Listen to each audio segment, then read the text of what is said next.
नमस्कार दोस्तों, HP education के यूट्यूब चैनल पर एक बार फिर से आपका स्वागत है एक नए टॉपिक के साथ। आज आपका जो टॉपिक रहेगा वो रहेगा भारत के प्रमुख पुस्तकालय। तो भारत के प्रमुख पुस्तकालयों के बारे में हम आज चर्चा करेंगे। कई सारे एग्जामों के अंतर्गत भारत के कई सारे प्रमुख पुस्तकालय से संबंधित सीधा क्वेश्चन पूछ लिया जाता है कि ये इस पुस्तकालय की स्थापना कब हुई है, या जो पूछा गया पुस्तकालय वो पुस्तकालय कहां पर है। तो हम बात करते हैं आज भारत के प्रमुख पुस्तकालयों के बारे में। तो भारत के प्रमुख पुस्तकालय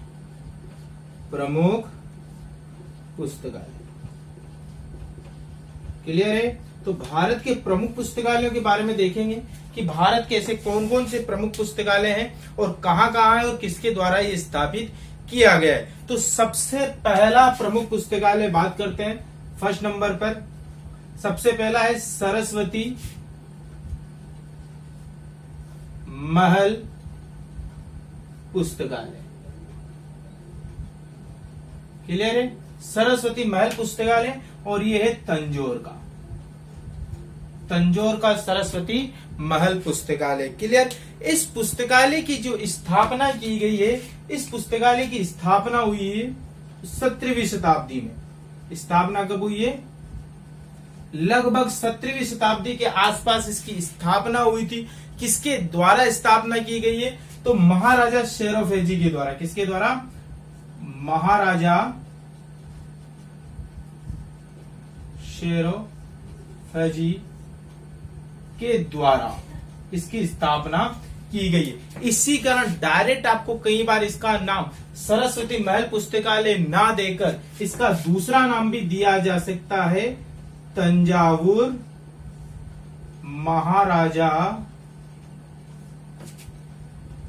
सरस्वती महाराजा शेरोफेजी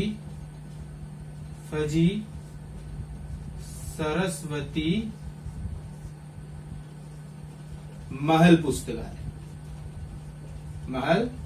पुस्तकालय इसका नाम भी दिया जा सकता है। तो याद रखना, महाराजा शेरोफेजी की द्वारा इसको स्थापित किया गया था, इसी कारण इसको महाराजा शेरोफेजी सरस्वती महल पुस्तकालय भी कहा जाता है। कब स्थापित किया गया है?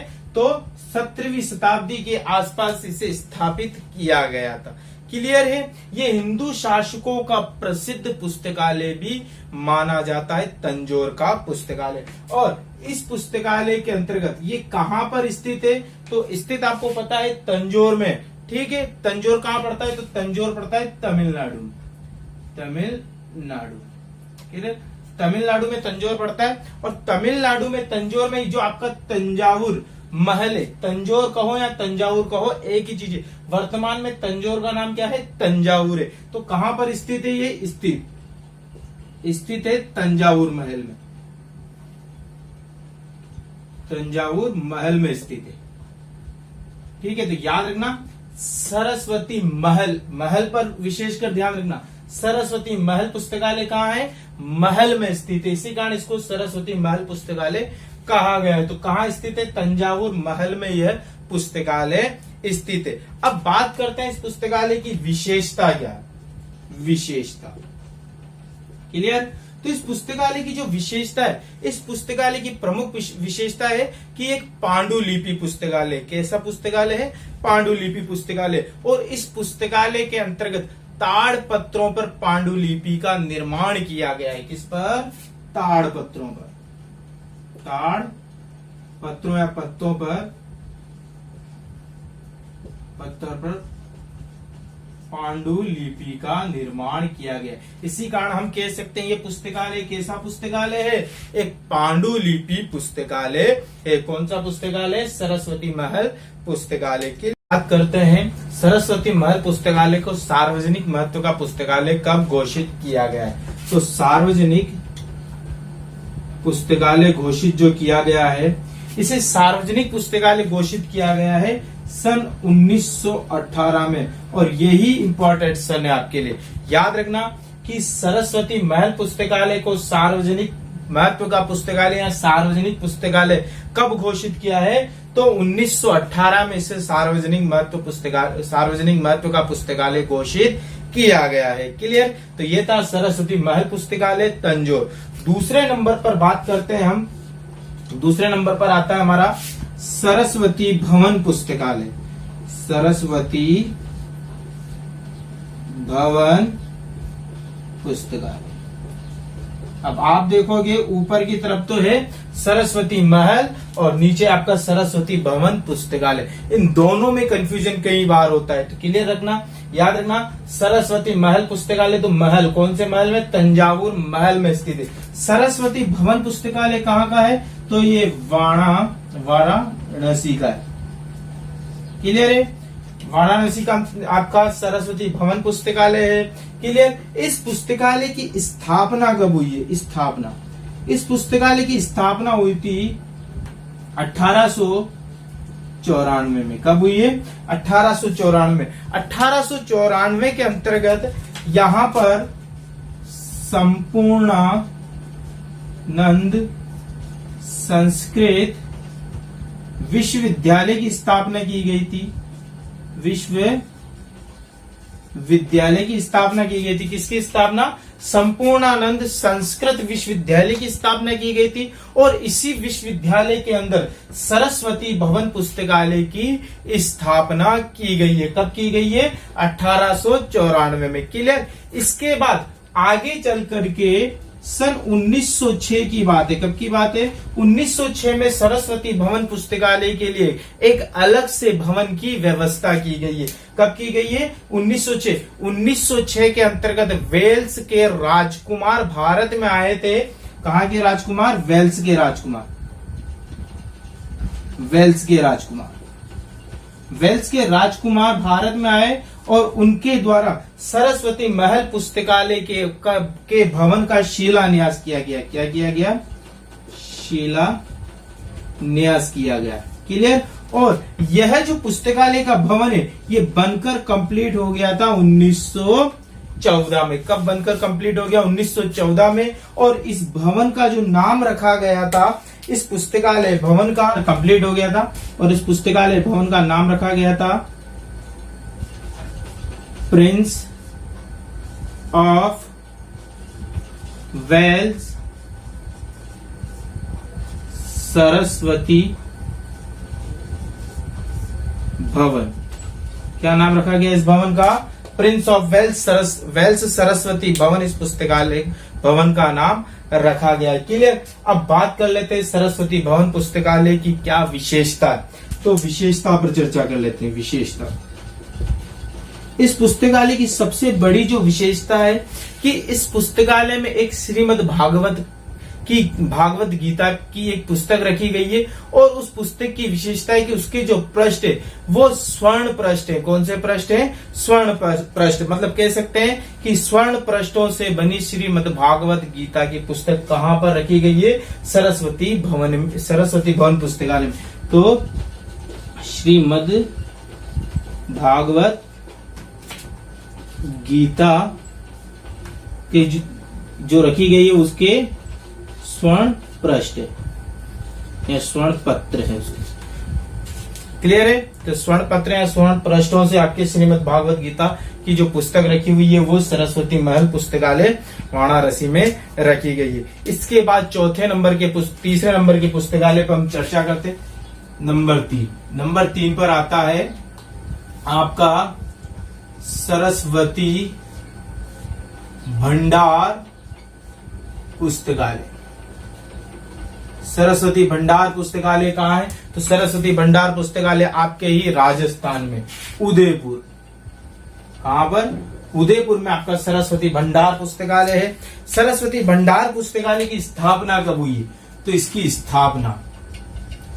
स्थापना हुई थी 1887 में। कब हुई थी? 1887 में। किसके द्वारा हुई थी? उदयपुर में आप सभी को पता है फतेह सागर झील है, उसका निर्माण किसने करवाया था? फतेह सिंह ने। तो आपके इसी पुस्तकालय का निर्माण भी किसने करवाया है? फतेह सिंह के द्वारा। फतेह सिंह के द्वारा आपके इस पुस्तकालय का निर्माण करवाया गया है। और इस पुस्तकालय को आम जनता के लिए जो खोला गया था आम जनता के लिए पुस्तकालय 1890 में आम जनता के लिए इसे खोल दिया गया था। क्लियर है। अब बात करते हैं इस पुस्तकालय का प्रारंभिक नाम क्या था। तो प्रारंभ में ये एक विक्टोरिया हॉल था। क्या नाम था? Victoria hall. क्लियर। और इस विक्टोरिया हॉल का आगे जाकर के नाम हो गया था गुलाब बाग लाइब्रेरी। क्या हो गया था? गुलाब बाग लाइब्रेरी। तो कह सकते हैं कि सरस्वती भंडार पुस्तकालय का अन्य नाम क्या है? तो सरस्वती भंडार पुस्तकालय का अन्य नाम है गुलाब बाग लाइब्रेरी। क्या नाम है? गुलाब बाग लाइब्रेरी। तो कह सकते हैं गुलाब बाग लाइब्रेरी कहाँ है? तो उदयपुर में। ये क्वेश्चन आया हुआ क्वेश्चन है, तो याद रखना कि सरस्वती भंडार पुस्तकालय कहाँ है? उदयपुर। महल कहाँ है? तंजावुर महल। भवन कहाँ है? तो वाराणसी के अंतर्गत आपका भवन है। क्लियर। अब इसके बाद बात करते हैं आगे की तरफ आपका चौथे नंबर के पुस्तकालय के बारे में। एक बार पहले यहाँ पर देख लेते हैं कि ये जो सरस्वती भंडार पुस्तकालय, इस सरस्वती भंडार पुस्तकालय को सार्वजनिक पुस्तकालय कब घोषित किया गया है? तो सार्वजनिक पुस्तकालय, इसे सार्वजनिक पुस्तकालय घोषित किया गया था 12 मार्च 1951 में। तो ये डेट भी आपको याद रखनी है। ये इसलिए है क्योंकि राजस्थान लाइब्रेरियन 3rd ग्रेड की वैकेंसी है, तो राजस्थान का ही सरस्वती भंडार पुस्तकालय, तो यहां से भी क्वेश्चन आपका पूछा जा सकता है। क्लियर। तो चौथे नंबर पर बात करते हैं। अगला जो पुस्तकालय है चौथे नंबर पर, वो है श्री सरस्वती पुस्तकालय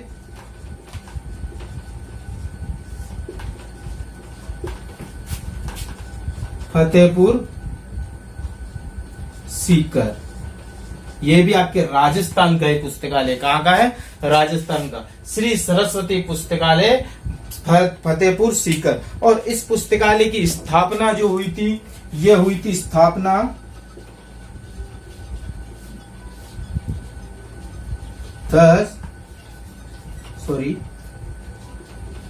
14 मई 1910 में इसकी स्थापना हुई थी। कब हुई थी? 14 मई 1910 में आपके श्री सरस्वती पुस्तकालय फतेहपुर सीकर की इसकी स्थापना की गई थी। और इस पुस्तकालय की स्थापना किसके द्वारा की गई है? तो इस पुस्तकालय की स्थापना की गई थी वासुदेव गोयनकर व बजरंग लाल के द्वारा। किसके द्वारा की गई थी? वासुदेव गोयनकर के द्वारा व बजरंग लाल के द्वारा इसकी स्थापना की गई थी। श्री सरस्वती पुस्तकालय फतेहपुर, सरस्वती भंडार पुस्तकालय की फतेह सिंह के द्वारा की गई थी। सरस्वती महल पुस्तकालय की शेरॉफ एजी के द्वारा, और सरस्वती भवन पुस्तकालय की संपूर्णानंद संस्कृत विश्वविद्यालय का जब गठन किया गया था तब इसकी स्थापना की गई है। तो ये चारों आपके सरस्वती से संबंधित है। याद रखना, महल तंजावुर महल में, सरस्वती भवन कहाँ पर? आपके प्रिंस ऑफ सरस्वती भवन में है। आपका सरस्वती भंडार कहाँ पर है? उदयपुर में है। और आपका श्री सरस्वती पुस्तकालय फतेहपुर सीकर में आपकी इसकी स्थापना की गई है। एक बार इसका स्क्रीनशॉट ले लीजिए।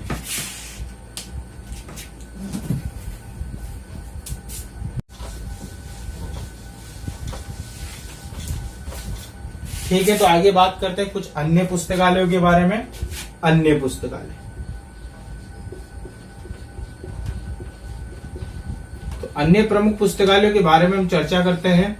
तो सबसे पहला जो नाम लेंगे हम अन्य पुस्तकालय में, वो है खुदा बख्श ओरिएंटल लाइब्रेरी। पहला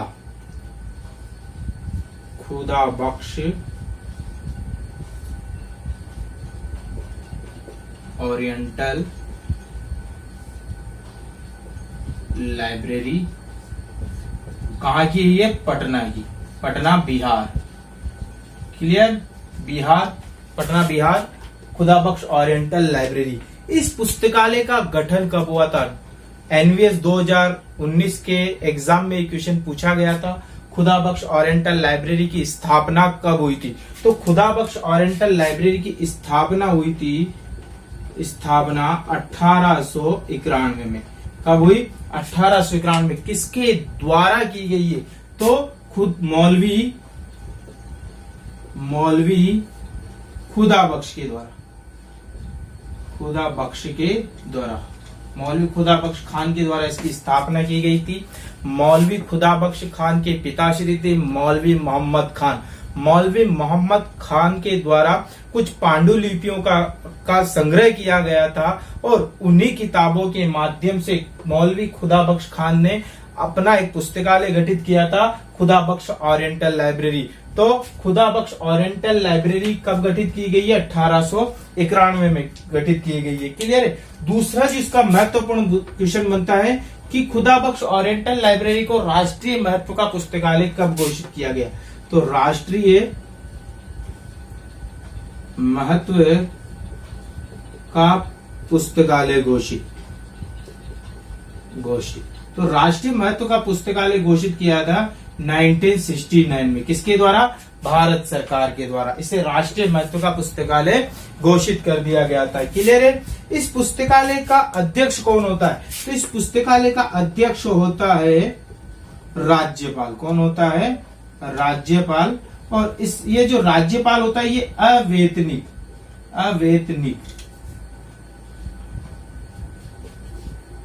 अवेतनिक अध्यक्ष होता है। इसका क्या होता है? अवेतनिक, मतलब उसको वेतन नहीं दिया जाता। अवेतनिक अध्यक्ष होता है किसका? खुदा बख्श ओरिएंटल लाइब्रेरी का। कौन है? राज्यपाल। कहाँ का राज्यपाल? बिहार का राज्यपाल। क्लियर। अब इस पुस्तकालय की विशेषता पर चर्चा करते हैं। विशेषता क्लियर है। इस पुस्तकालय की सबसे प्रमुख विशेषता जो है, यहाँ पर एक कुरान की पुस्तक है। किसकी पुस्तक है? कुरान। और इस कुरान की पुस्तक के जो पृष्ठ है वो हिरण की खाल पर लिखे गए। किसकी खाल पर? हिरण की खाल पर। क्लियर। तो ये इसकी विशेषता याद रखना कि ऐसे कौन से पुस्तकालय में ऐसी कुरान की पुस्तक रखी गई है जहां पर उसके पृष्ठ हिरण की खाल पर लिखे गए। तो हिरण की खाल पर लिखी हुई कुरान कहां पर है? खुदा बख्श ओरिएंटल लाइब्रेरी में। क्लियर है। इसके बाद बात करते हैं कि ये जो खुदा बख्श ओरिएंटल लाइब्रेरी, इसकी स्थापना 1891 में की गई है। इसके उद्घाटन या इसका उद्घाटन किसके द्वारा किया गया था? तो इस पुस्तकालय का जो उद्घाटन किया गया था, यहीं पर चर्चा कर लेते हैं उद्घाटन की। इस समय के जो कर्नल थे, लेफ्टिनेंट कर्नल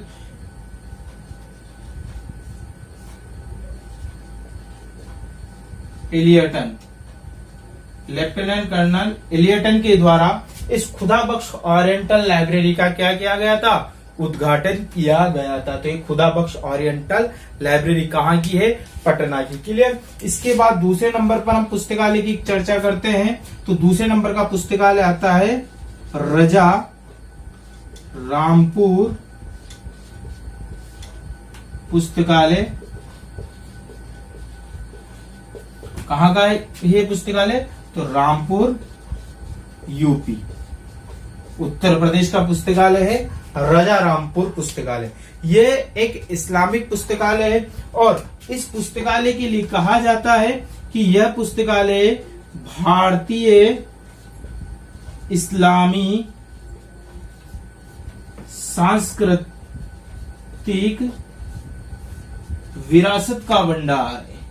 विरासत का भंडार है। पूछ लिया जा सकता है कि इस्लामी सांस्कृतिक विरासत का भंडार, भारतीय इस्लामी सांस्कृतिक विरासत का भंडार किस पुस्तकालय को माना गया है? तो रजा रामपुर पुस्तकालय को माना गया है। क्लियर है। इसकी स्थापना से संबंधित बात कर लेते हैं। इसकी स्थापना हुई है 1774 में। कब हुई है? 1774 में इसकी स्थापना की गई है। किसके द्वारा की गई है? तो नवाब फैजुल्ला के द्वारा। किसके द्वारा? नवाब फैजुल्ला खान के द्वारा इसकी स्थापना की गई है। कहां पर?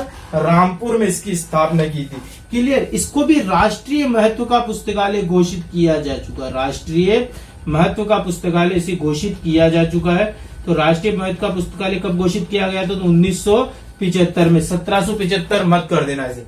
1774 में स्थापना, 1975 में 200 वर्ष के पश्चात इसे राष्ट्रीय महत्व का पुस्तकालय घोषित किया गया है केंद्र सरकार के द्वारा। और यह पुस्तकालय संस्कृति मंत्रालय के अधीन कार्य करता है। इनके लिए अनुदान की व्यवस्था संस्कृति मंत्रालय के द्वारा की जाती इन दोनों पुस्तकालय के लिए। क्लियर है। तो खुदाबख्श ओरिएंटल लाइब्रेरी को राष्ट्रीय महत्व पुस्तकालय 1969 में किया गया, और आपके राष्ट्रीय महत्व का पुस्तकालय राजारामपुर पुस्तकालय को 1975 में किया गया। क्लियर।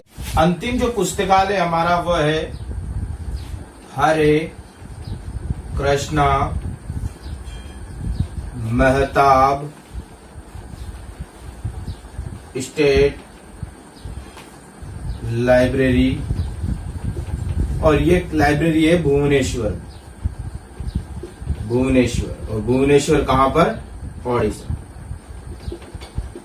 भुवनेश्वर ओडिशा में ये आपकी लाइब्रेरी है। इसकी जो सबसे बड़ी विशेषता है आपके हरे कृष्णा मेहताब स्टेट लाइब्रेरी की, इस लाइब्रेरी का जो गठन किया गया था प्रथम पंचवर्षीय योजना के अंतर्गत किया गया था। तो स्थापना पर चर्चा करते हैं। इसकी स्थापना हुई है 1959 में, और प्रथम पंचवर्षीय योजना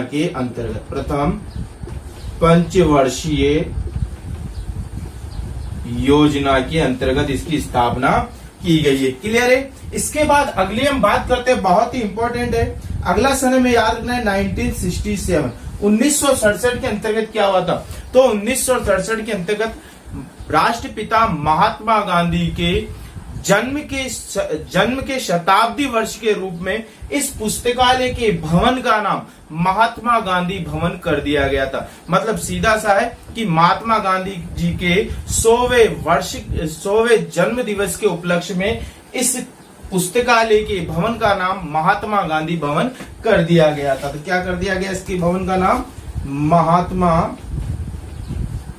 गांधी भवन कर दिया गया था। क्लियर है।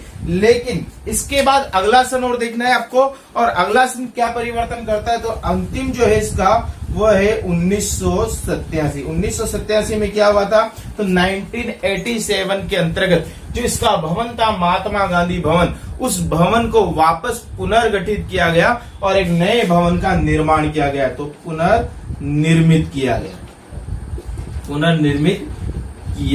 गया भवन। क्लियर है।